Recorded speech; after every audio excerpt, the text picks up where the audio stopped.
The night was cold and still. The moon hung low, casting silver light over the ancient Elven graveyard. Tall crooked stones marked the resting places of kings, warriors, and wise elders who had died centuries ago. The air was heavy, as if the ground itself held its breath. From the shadows of the trees, soft footsteps broke the silence. Dark shapes moved between the graves. They were human soldiers, dressed in black armor that swallowed the moonlight. Their faces were covered, and their hands carried shovels, iron tools, and strange glowing jars. "Move faster," one soldier whispered. "The patrol will come soon." Another man grunted, stabbing his shovel into the earth. "These elves bury deep. My arms are dying." A third soldier knelt by a large, carved stone. The words on it were in Elvish, old and strange. He brushed away moss and smiled. "This one, an Elven king. His bones will be strong." In the shadows beyond the graves, a figure watched. His eyes were sharp, his long hair tied back with silver thread. The elf prince had been following them for an hour, moving like a ghost through the trees. Every strike of the shovel made his heart pound harder. He whispered to himself, "No, they cannot be here. They must not take what rests here." The humans worked quickly. Soon, the first grave was open. Bones, still wrapped in rotting cloth, lay inside. One soldier reached down, but the moment his hand touched the skull, a faint golden light spread through his fingers. He froze. "Do you see that?" The others leaned closer. The glow grew brighter, running up his arm, crawling over his armor. His eyes widened, and a strange smile spread across his face. "It's warm," he whispered. "Alive." The prince's breath caught. He knew this magic. These were not ordinary bones. They still carried the blessing of the forest and the curse of the dead. The soldier carefully placed the skull into a jar. The light dimmed, but the air changed. A strange, cold wind swept through the graveyard, carrying with it a low, distant whisper. One soldier shivered. "We should leave. This place is wrong." The man with the jar shook his head. "The warlord wants armor made from these bones. He says it will make us untouchable." Another soldier laughed softly. "And if it kills us first?" Before anyone could answer, a branch cracked in the trees. All heads turned. The prince stayed perfectly still, hidden in the shadows. One of the soldiers stepped forward, peering into the darkness. "Who's there?" Silence. Only the wind answered. The soldier shrugged and turned back, just in time to see the earth shift beneath his feet. A pale hand broke through the soil, bony fingers grasping his boot. The man screamed, falling backward. From the half-dug grave, a skeleton began to rise, pieces of its armor still clinging to the bones. Empty sockets glowed faintly with golden light. The soldiers stumbled away, weapons ready. "What is this?" The prince's eyes narrowed. "The spirits are waking." The skeleton did not attack. Instead, it pointed toward the jar holding the skull. A deep, echoing voice filled the graveyard. "Return what you have stolen." The soldier holding the jar shook his head. "No, you are dead. Stay dead." The golden light in the skeleton's eyes flared brighter. The ground trembled. Other graves began to shift and crack, as if more of the dead were listening. The prince stepped forward at last, his bow in hand. "Leave this place." His voice carried across the graveyard like a blade. The soldiers spun around. "An elf." One shouted, "You defile our dead," the prince said coldly. "You will not leave here with their bones." The soldier with the jar smirked. "Try and stop us." Before the prince could draw his bow, one soldier threw a knife. The prince twisted aside, the blade grazing his shoulder. He let an arrow fly. It struck the man's chest, but the black armor absorbed the blow. The humans charged. The prince retreated, loosing more arrows, each one bouncing harmlessly off their armor. One soldier lunged forward, swinging his sword. The prince blocked with his bow, the wood splintering. Another man tackled him, sending them both crashing to the ground. The jar rolled away, stopping beside the open grave. The skeleton reached toward it, but before it could touch, the soldier kicked it aside. "Enough," the soldier growled, lifting the jar high. "The warlord will be pleased." The prince pushed himself up, blood running down his arm. "You do not know what you have done," he said, his voice shaking with fury. Double quotes. "Oh, we know," the soldier said with a smile. "With this, no blade can cut us, no arrow can pierce us. Your people are finished." A sudden gust of wind tore through the graveyard, strong enough to bend the trees.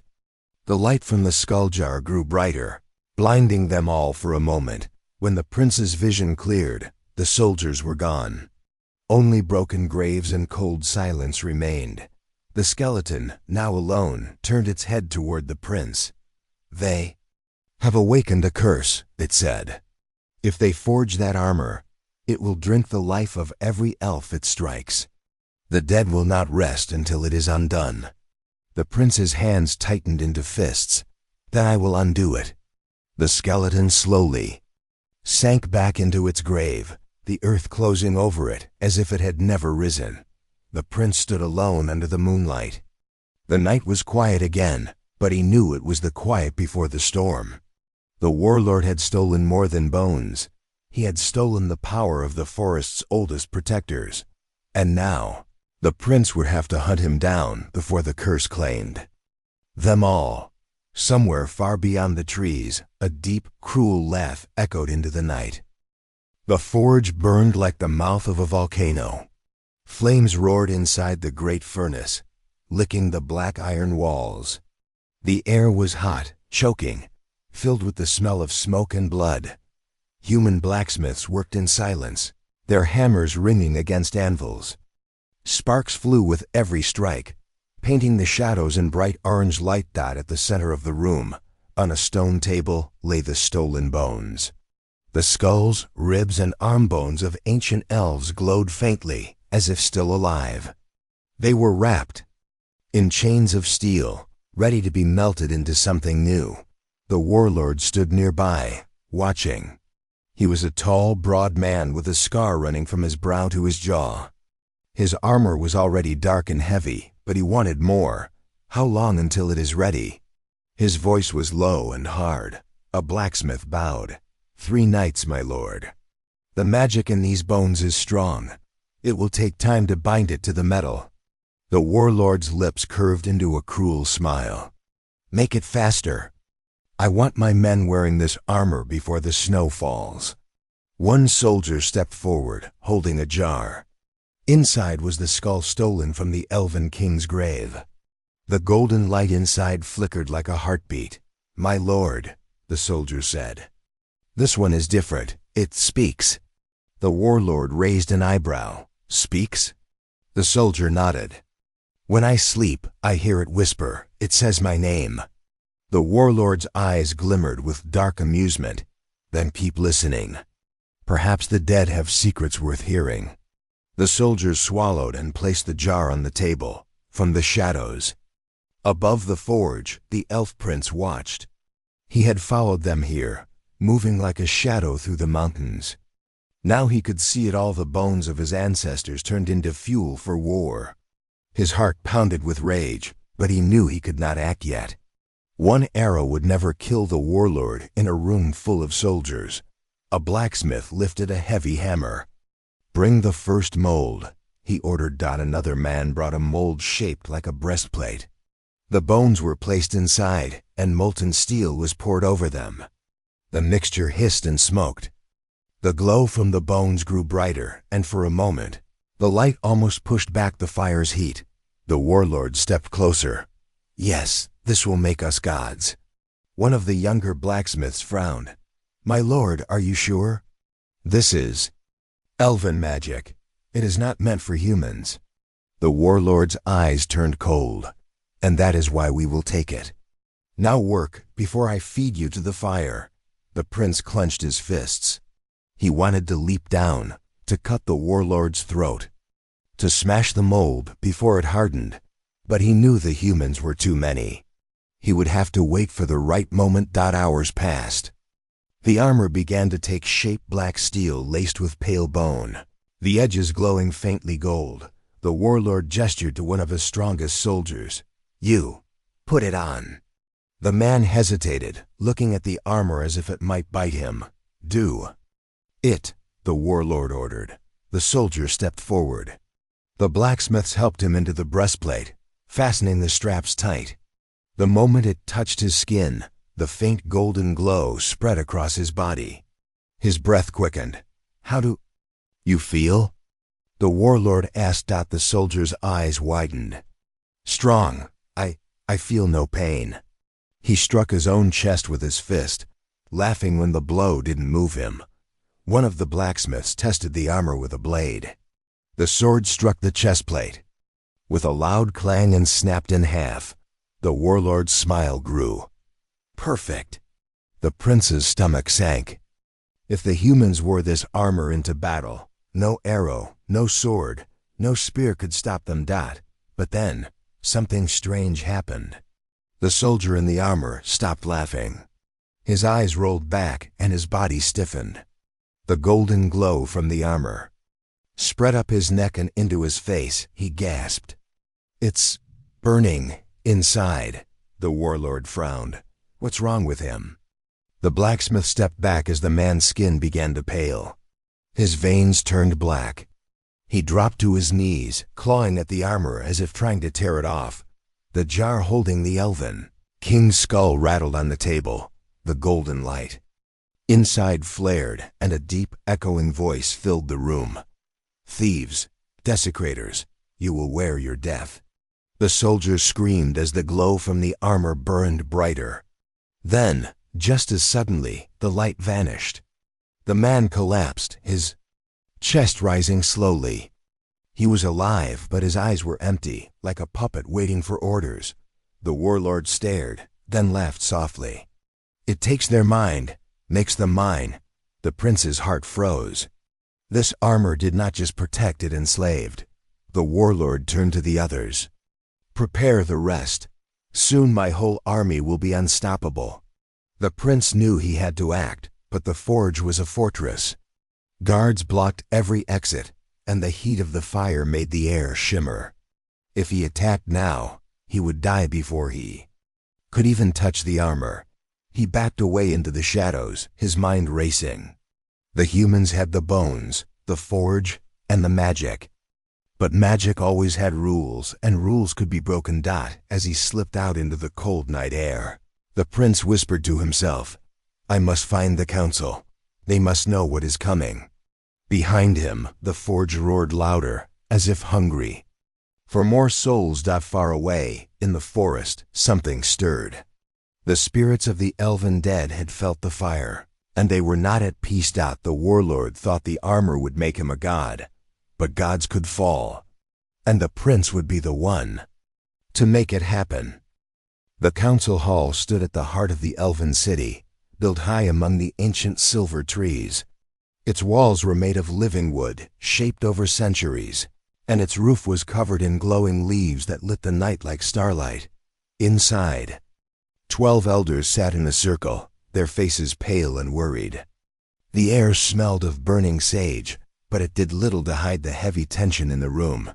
The elf prince pushed open the great wooden doors and strode in, his cloak torn, his arms still wrapped in bloodied cloth.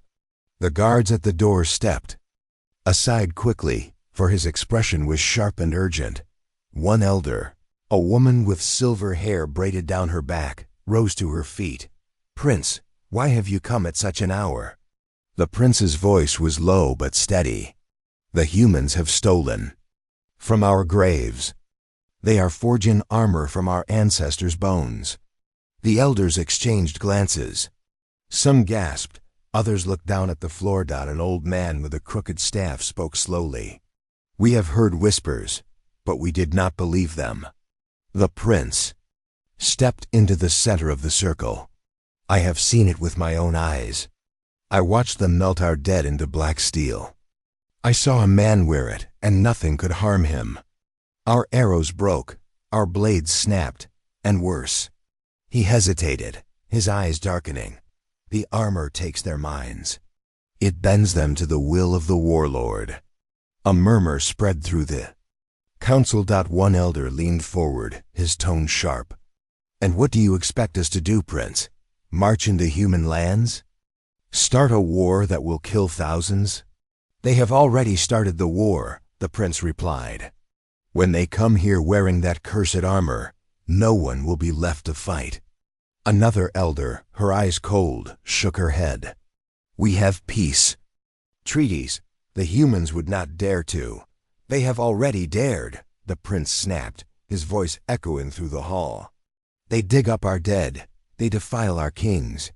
They twist magic older than their own bloodlines. This is not a treaty. This is an invasion before the first arrow is fired."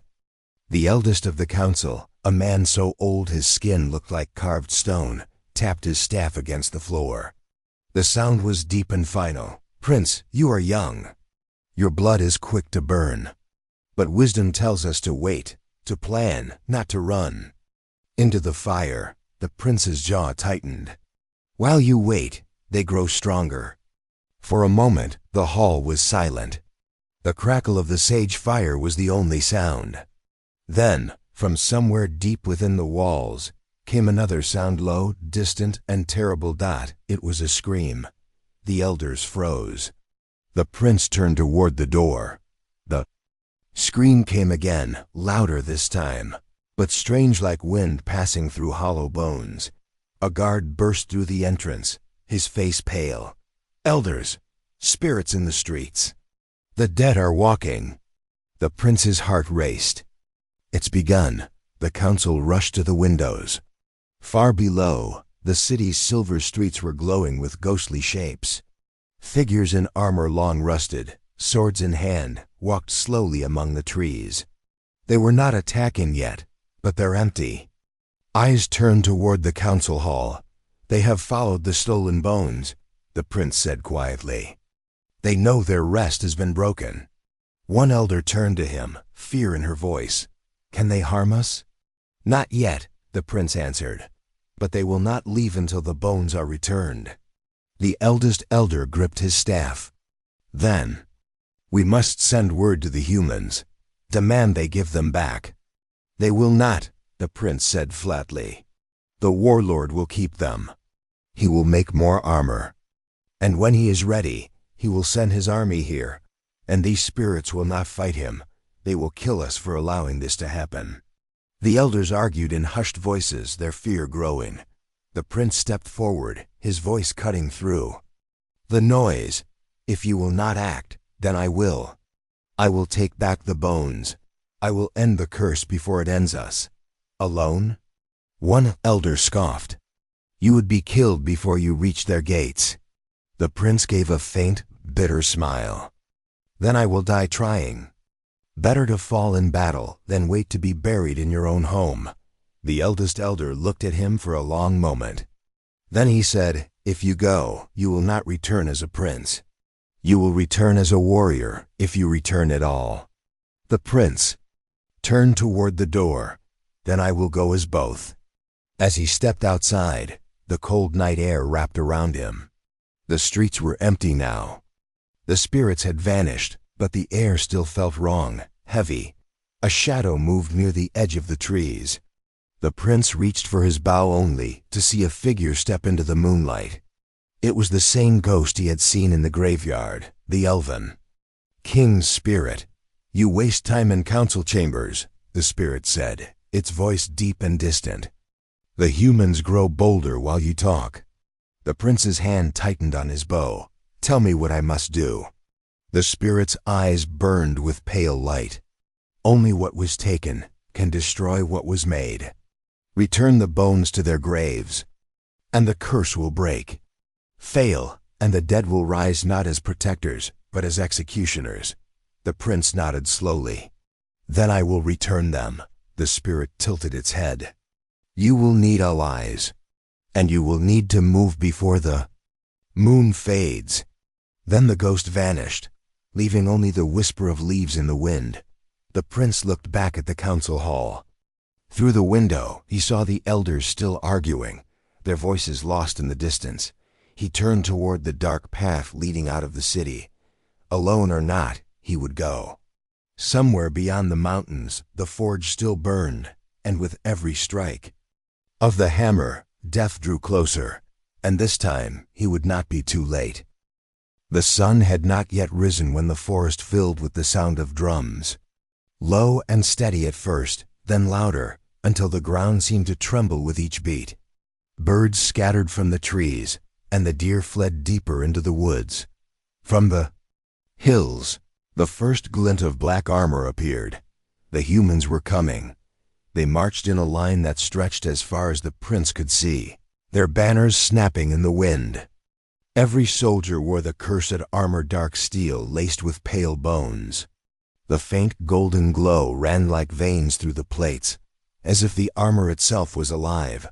The prince stood at the edge of an elven village. The houses were built high in the trees, their bridges swaying gently in the wind. Smoke curled from the chimneys, but most of the villagers still slept, unaware of the danger moving toward them. A young elf ran up the path, breathless. "Prince, riders say the humans are less than a mile away." The prince's hand tightened on his bow. "Wake everyone. Get the children and elders to the river path." "Go!" The boy nodded and ran, shouting warnings. Soon the village came alive, with noise doors opening, feet pounding on wood, frightened voices calling to each other. Then the drums stopped. The silence that followed was worse than the sound. It was too sudden, too heavy. Even the wind seemed to hold its breath. The prince looked through the trees and saw them. The first row of human soldiers stood still, their black armor glinting in the dim light. Behind them, the warlord rode a massive black horse, his own armor thicker, brighter, and lined with the skulls of fallen elves. The warlord's voice carried across the distance. "Give us your land, and we will spare your lives." The prince stepped forward. "You desecrated our dead. There will be no peace." The warlord smiled, slow and cold. "Then there will be no survivors." He raised his hand. The soldiers began to march. The prince knocked an arrow and let it fly.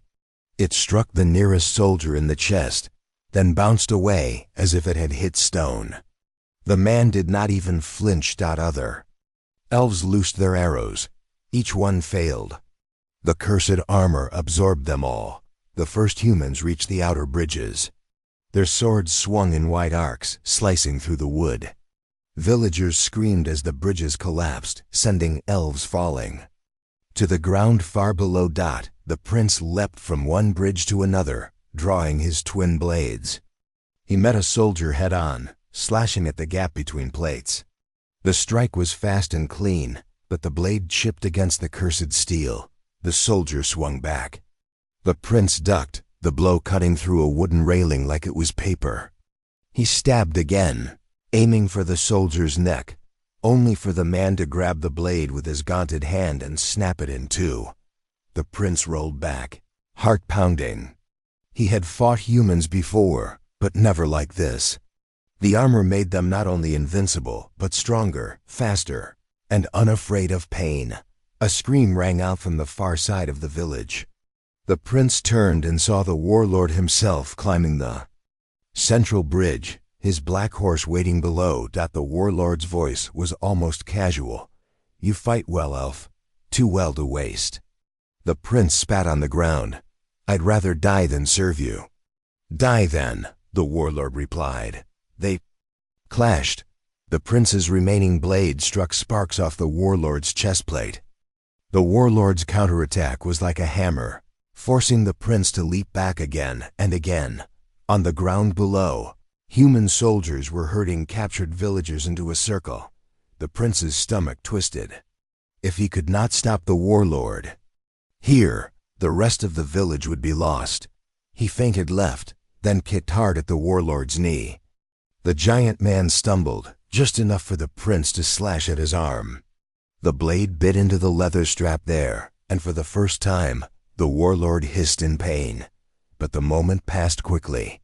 The warlord grabbed the prince by the throat and lifted him off the bridge.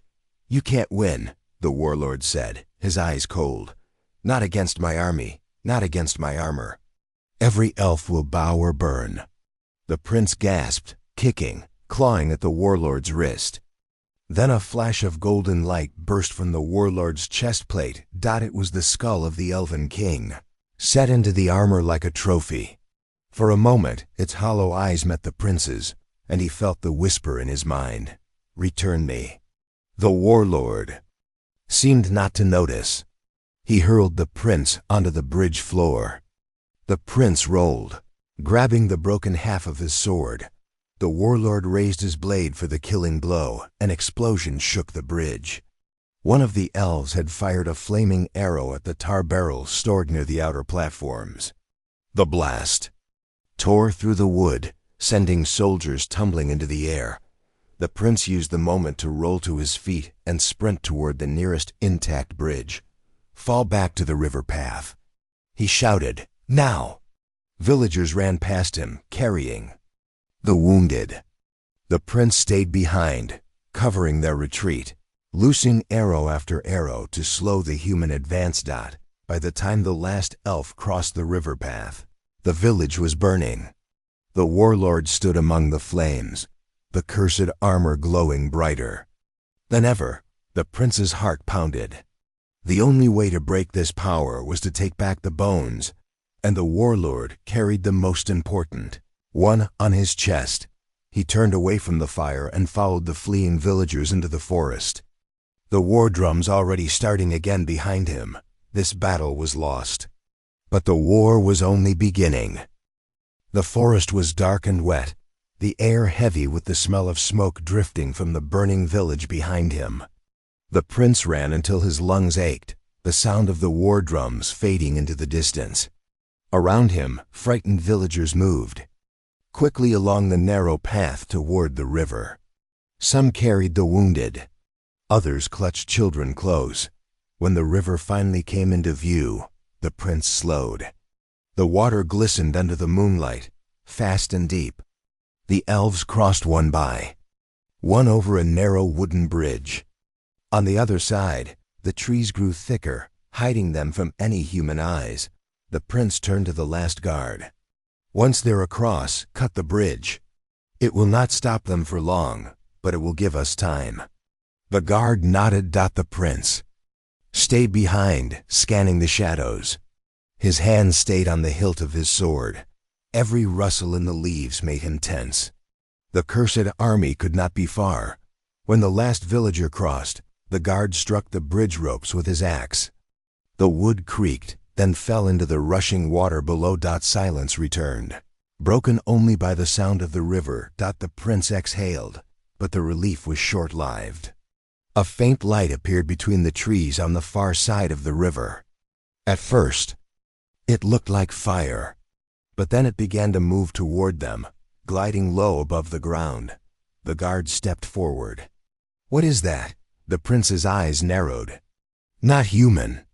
The light grew brighter until it formed a shape, a tall figure in shimmering armor, though its body was nothing but mist. Its face was pale and noble, with eyes like molten gold. The guard stumbled back. A ghost. The prince knew it well. He had seen this spirit before in the graveyard, and again outside the council hall. The spirit spoke in a deep, echoing voice. "Prince, you have seen the armor. You know its hunger." The prince's throat felt tight. "You are the Elven king. They took your skull. They made it part of the warlord's armor." The spirit's expression darkened. "They have bound my essence to his will. With every life he takes, he grows stronger. With every strike, I am forced to serve his blade." The prince's fists clenched. "Then tell me how to stop him." The spirit stepped closer, the golden light washing over the prince's face. "Only what was taken can destroy what was made. Return every stolen bone to the grave it came from, and the curse will end." That means the prince's voice trailed off. He could see the truth now clear and heavy. "I must take The bones from the armor while the warlord still lives. Yes, the spirit said. But know this, he will never give them willingly, and the armor will fight to keep itself whole. The longer it stays bound, the more it will consume the souls of those who wear it. The prince shook his head. Then I will rip it from him, even if it kills me. The spirit's gaze burned. If you fail, the curse will spread. The armor will seek new hosts, human or elf. Your forests will become graveyards. Your people will wander as I do, trapped between life and death. The prince opened his mouth to reply, but a sound cut through the night horns, deep and sharp, coming from the human side of the river. The guard's eyes widened. They found us. The spirit began to fade. I will aid you when I can. But the living must fight for themselves. Remember, Prince, return the bones. And then it was gone. The prince turned sharply to the guard. We move, now. They ran to catch the others. The villagers were already deep in the forest, but the sound of pursuit was growing louder. The humans were fast, their armor clanking in rhythm with their march. Suddenly, an arrow hissed past the prince's ear and buried itself in a tree. Go! He shouted to the villagers. Don't stop! He spun and drew his bow, firing into the shadows. A human soldier stepped into view, his black armor glowing faintly. The arrow struck his chest and bounced off harmlessly. The soldier smiled. The prince cursed it under his breath. So be it. He drew his sword. The man charged, the ground shaking under his heavy steps. The prince sidestepped, slashing at the gap between his helmet and breastplate. Sparks flew, but the blade barely scratched the surface. A second soldier appeared, then a third. The prince backed away, trying to lure them from the fleeing elves. But the soldiers didn't seem to care about the others. They were focused entirely on him. One lunged. The prince blocked, but the impact sent him sprawling to the ground. Another soldier raised his sword high. A flash of golden light exploded between them. The ghost king appeared, his blade made of pure light. He swung once, and the human soldier staggered back, clutching at his helmet. The spirit's voice boomed. Run! The prince didn't hesitate. He scrambled to his feet and sprinted after the villagers, the ghost covering his retreat. When he finally caught up with the group, they were near the base of a steep ridge. The forest opened into a rocky slope that led to a narrow valley beyond. This way, the prince called. They climbed quickly, but the sound of metal boots on stone followed close behind. The cursed soldiers were relentless. Halfway up the ridge, the prince turned to face them. His chest heaved, his arms ached, but his eyes were steady. If he could not kill them, he could at least slow them long enough for the others to escape. First soldier reached him, sword raised. The prince parried, the blades clashing with a sharp ring. The second soldier came from the side, forcing the prince to twist away. The fight was brutal, each blow like a hammer. The prince's blade was chipped and notched, but he kept moving, kept striking, forcing them back a step at a time. Then a shout came from above. One of the young elves had reached the top of the ridge with a bundle of rocks. With a grunt, he pushed them over the edge. The boulders tumbled down, crashing into the soldiers. The impact knocked two from their feet and sent them tumbling into the trees below. The prince took the chance. He scrambled up the last stretch of the ridge and helped the boy to his feet. Good work, he said, his voice rough. They moved quickly into the valley. The humans would not be stopped for long, but they had bought time. As the group pressed on, the prince glanced back one last time. Far in the distance, the warlord's dark figure appeared at the river's edge, his armor glowing in the moonlight. Even from here, the prince could see the faint shape of the skull in the center of the warlord's chestplate. It was watching him. The prince turned away. The spirit's warning burned in his mind. He had a task now: steal back the bones one by one and break the curse before the forest itself became a battlefield. The moon hung low behind black clouds as the prince and his small group of warriors crept through the cold forest. Their breaths came out in white mist. Each step was soft but careful. They moved like shadows, avoiding dry twigs and snapping. "Branches, we cannot be seen," the prince whispered. "If the humans catch us now, it's over." One of the young elves, his face pale but determined, nodded. "Where is the first grave?" The prince pointed toward a hill on the other side. "Of a dark river. There, that's where they dug up the bones of the warrior queen." A bitter wind blew, carrying the scent of smoke and iron. The forge's glow was far away but still visible, like a burning wound in the night. The prince pulled his cloak tighter around his shoulders. "We have only one chance to take the bones. Back, the warlord's men will be guarding the graves. The cursed armor gives them power, but it makes them slow to react. We must be faster." A soft crunch behind them made everyone freeze. The prince turned sharply. An elf from their group had stumbled on a rock. "Quiet," the prince hissed. The young elf swallowed hard but stayed silent.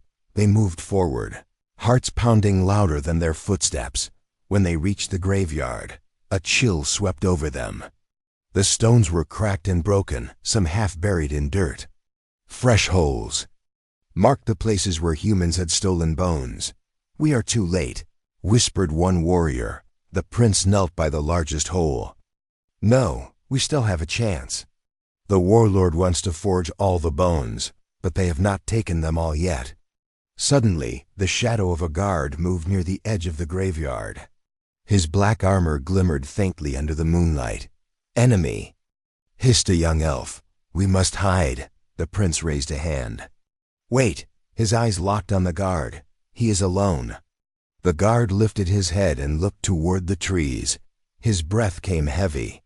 He wore the cursed armor, but his eyes looked tired, confused. The prince stepped out, sword sheathed.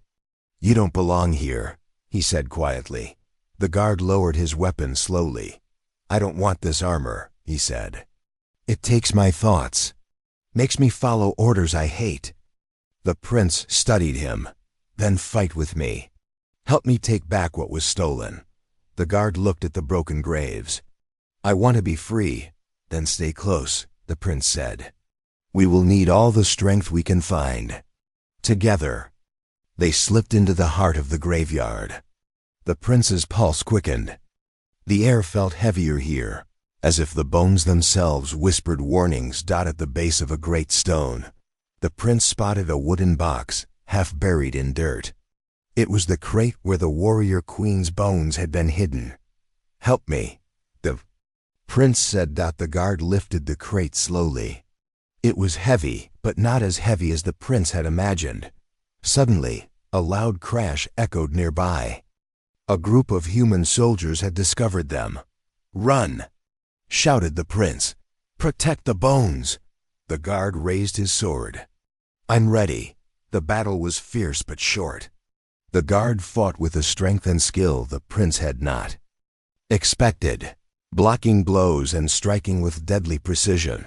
The prince protected the crate as they escaped into the forest. Once they were safe, the guard spoke softly.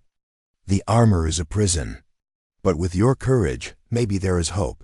The prince looked at him, hope shining in his eyes. "We will break every chain." As dawn broke, the prince held the bones close. The spirit of the warrior queen seemed to glow softly in his hands, but he knew the war was far from over. Behind the trees, the warlord's dark figure watched them from a distance. His cursed armor gleamed with the stolen bones still bound tightly. The warlord smiled cruelly. "You may have one, but I will have all." The prince gritted his teeth, ready for the battles to come. The night was only the beginning of the fight to save his people. The forest was quiet under the silver light of the moon. The prince sat beside a small fire, the stolen bones wrapped carefully in cloth beside him. His warriors were resting nearby, but he could not sleep. The weight of the coming battle pressed heavily on his mind. A soft rustle in the bushes caught his attention. He stood quickly, hand on his sword. From the shadows stepped the guard who had joined him at the graveyard. The man's armor was dull, the cursed glow fading. "I cannot stay much longer," the guard said quietly. "The armor fights me. It wants to pull me back to the warlord." The prince nodded. "You are brave to come this far. Your help has saved lives." The guard looked away. "I owe my soul to that cursed armor. But if I can help break it, even a little, I will." Before the prince could answer, a distant howl rose through the trees. The warriors stirred, weapons drawn. "Trouble," the prince said. "They are coming." From the darkness emerged a band of scout elves twisted by dark magic, their eyes glowing red. They were servants of the warlord, sent to hunt the prince and reclaim the stolen bones. The prince raised his sword. "Hold the line. Protect the bones." The battle was fierce. The scouts moved fast, striking from the shadows. But the prince's warriors fought with the fury of the forest itself. Amid the clash, the prince caught sight of the warlord's banner rising above the trees. The enemy was close. One scout lunged at the prince, claws extended. The prince dodged, striking with the flat of his blade. The scout screamed and vanished into mist. The prince called out, "Push them back. We must reach the mountain pass." As they fought, the prince felt a cold touch on his shoulder. He spun around, sword ready, but the guard was there, breathing hard. "I cannot fight much longer," the guard said. "But I can guide you through a secret path. It may lead you to safety." The prince nodded without hesitation. "Lead the way." Together, they slipped through a narrow trail hidden by thick vines. The scouts gave chase, but the prince's warriors held the rear dot at the end of the path. The prince paused to look back. The cursed armor's glow burned brighter in the distance. The warlord was coming for him. "We must move fast," the prince said. "The bones must be returned before he reaches us." The guard looked toward the dark horizon. "And if he catches us?" The prince smiled grimly. "Then we will fight like the spirits of our ancestors." They pressed onward into the night, the fire of hope burning in their hearts, even as the shadow of war loomed ever closer. Under the shadow of the ancient mountain, the prince and his small group reached the hidden burial grounds. The wind whispered through the trees, carrying with it the scent of old magic and forgotten sorrows. The stolen bones rested carefully in the prince's arms.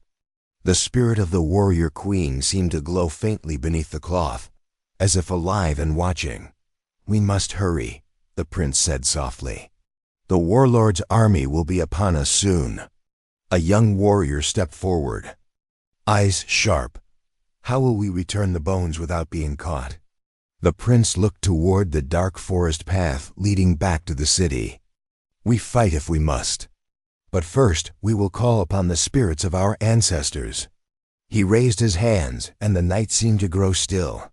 A soft golden light spread across the graveyard, and slowly ghostly figures rose from the earth. They were the fallen elves, their faces peaceful but filled with strength. The spirit of the Elven king appeared beside the prince, his voice deep and calm. "The curse must end tonight." Suddenly, the warlord's shadow appeared at the edge of the graveyard. His cursed armor glowed fiercely, the skull of the Elven king shining on his chest. Behind him came his army, black and unstoppable. The prince drew his sword. This is the last stand. The battle was fierce and brutal. Steel clashed against steel. The prince fought with the strength of the spirits behind him. His sword struck true, shattering the cursed armor of the warlord, piece by piece. As the warlord fell to his knees, the prince reached out and pulled the skull from the chestplate. A brilliant light burst forth, and the cursed armor cracked and crumbled to dust. The spirits of the fallen elves rose high into the sky, their voices singing a song of peace and freedom. The prince stood, breathless but victorious. "The bones are home," the surviving warriors cheered softly. "The curse was broken. and the forest began to heal. From that night forward, the Elven people honored their ancestors with respect and guarded their graves with new strength. The prince looked to the stars, knowing that even in the darkest times, hope and courage could shine brightest.